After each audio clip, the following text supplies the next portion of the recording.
Hey guys, welcome back to my channel, and it's Debsy, and place to be, it's Debsy. Bloop, bloop, that's me. Boop, Debsy.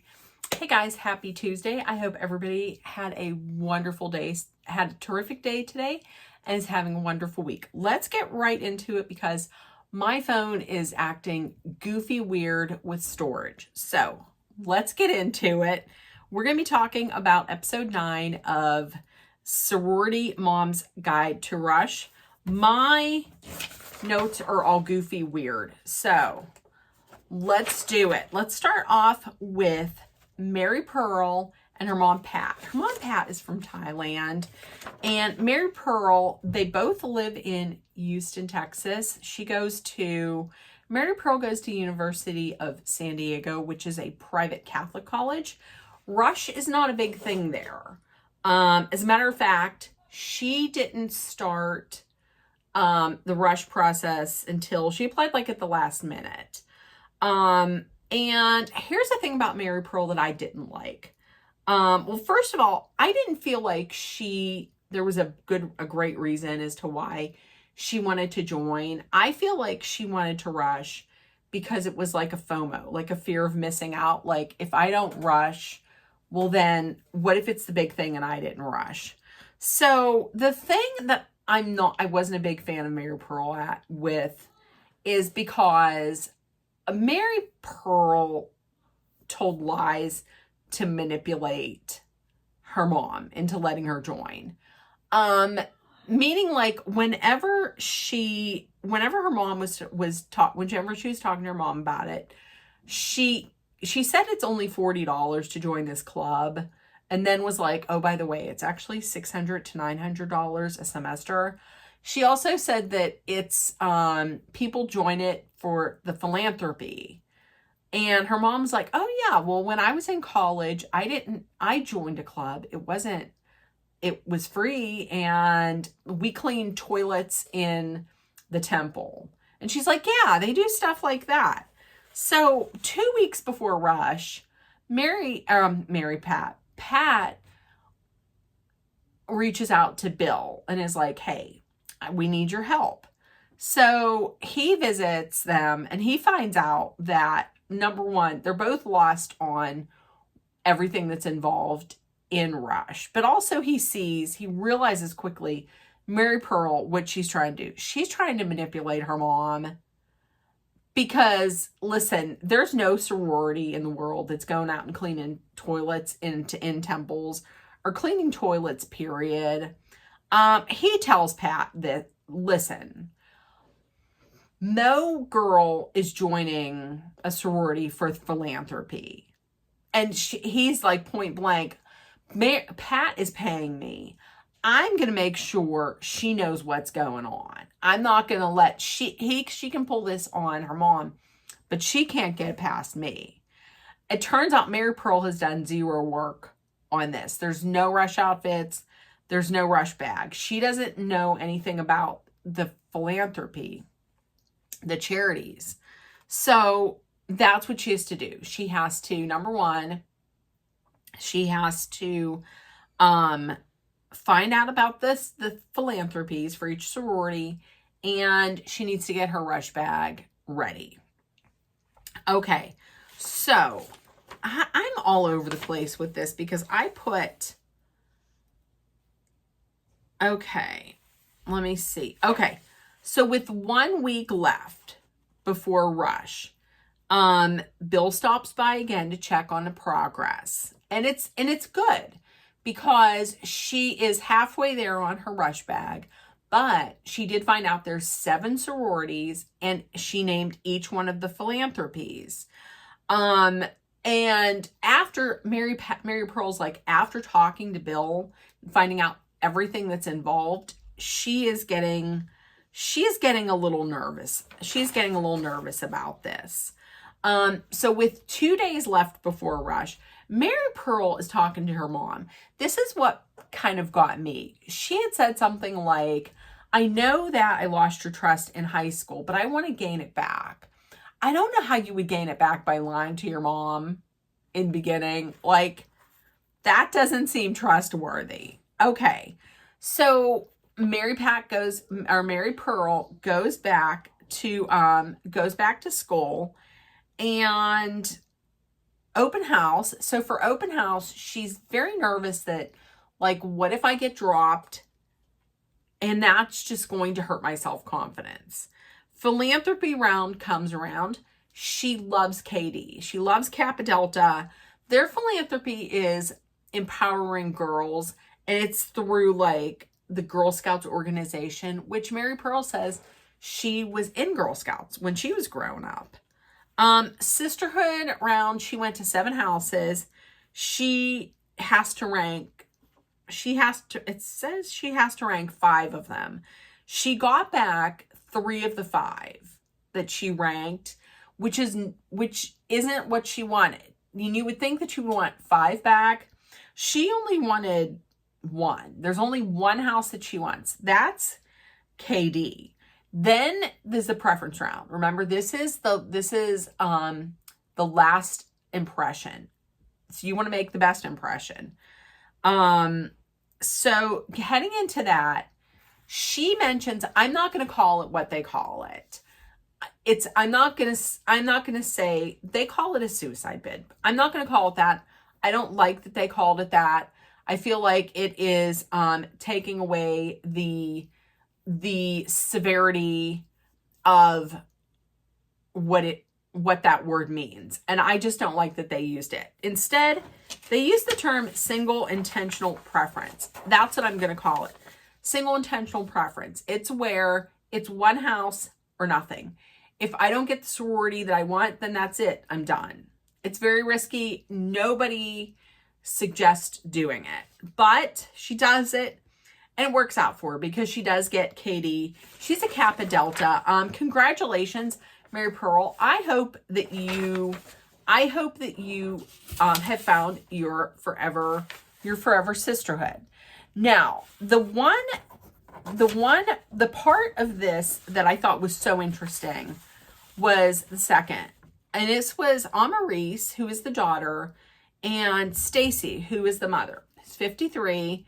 They live in Norfolk, Virginia. Amaris, at the time of the taping, she was Miss Virginia. She goes to Hampton University. But here is the twist. The roles are reversed. Stacy is going to be interviewing to get into a D9 or Divine 9 sorority. Little bit about the D9. So the D9, it's made up of 5 fraternities and 4 sororities. The sororities are Alpha, Kappa Alpha, Delta Sigma Theta, Zeta Phi Beta, and Sigma Gamma Rho.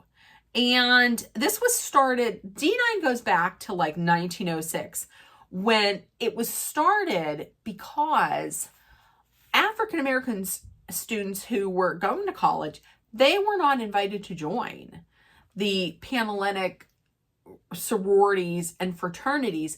So they created their own. And I have to tell you, I was fascinated by this. Here's the deal, and there's some differences. They have a very different selection process. Their selection process can take years. Also, their rituals are very secretive. I can understand why, because at the time, I could see certain types of people who share this skin tone maybe trying to get in and tear them down, So I completely understand that. I love that D9 seems to be more focused on community, building up their community and giving back to the community and really finding like a unity and a strength through the D9 and the D9 community. I love it. And also, there's the fact that there is no age limit. Stacy is 53. There's no age limit. As long as you graduated college, you can join a D9. I love all of this. So Stacy is this larger than life personality. She loves wearing colorful clothes. She sings after like every sentence, which I can, if you've watched any of my videos, you know I can get 100% behind that. So Bill is coming in to meet them. And he has really not gone through the D9 process. So he enlists some help by bringing in Lulu. Lulu, I believe, was Miss Georgia 2024. He knows her because he was her interview coach. So this makes perfect sense. So they meet up with Amaris and Stacy, and the question, they're talking with him, and they immediately say, well, listen, you have to tone it down a little bit. You can't be the loudest person that enters the room, the loudest person in the room. You have to tone it down a little bit. You're going to have to wear neutral colors. But the question that they asked was, why do you want to join? And she had said, I've done a lot of community work. I would love to be a part of a sisterhood and have an even larger reach. She does amazing work with like, I believe it was a community-based treatment plan for maybe mental health or substance abuse. She works with people with severe mental health issues. And she's a therapist. She's an author of at least 20 published books. She owns multiple businesses. She's amazing. And then when Bill said, and I love this, he said, I love that you haven't given yourself an expiration date for who you're going to be. I love that. You're never too old to keep growing. I love that. So they said, listen, when you go shopping, tone it down to like neutrals. So Amaris and Stacy go shopping. Stick with the neutral colors. That's going to be a problem for Stacy.